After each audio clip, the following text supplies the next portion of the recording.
莫拉克风采将屏东人郭树强扣了扣准干线，大发1600公尺。政府拨款1250万，为了5口人基的水井。今日的东进村水准顺调，进行通水典礼。预计在赶开包含有东进、东起到台北解决了200人公顷的农田，收入的农民也有300人户。莫拉克风灾唔單止種喺高數向8個人公頃嘅農田，連農村經濟命脈嘅水準也大敗下，使得下游嘅農民面臨無水可飲嘅困難，生活諸多問題。佢種走啊吼，曬啊變進來呢，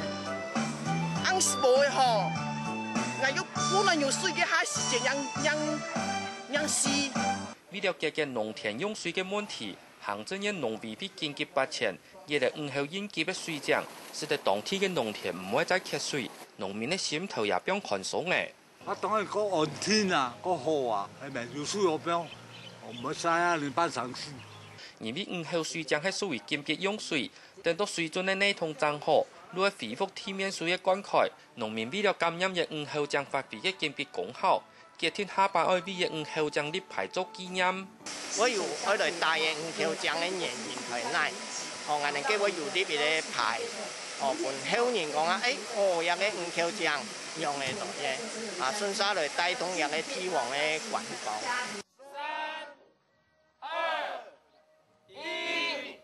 通水電力啟通，前腔嘅地下水陷入水準地步。太埔合作社表示，5號水井做得串聯東鎮、東興、太埔3個社區，又希望帶動當地嘅農業生產以及農產品嘅加工，使得高速嘅重建出現新嘅機會。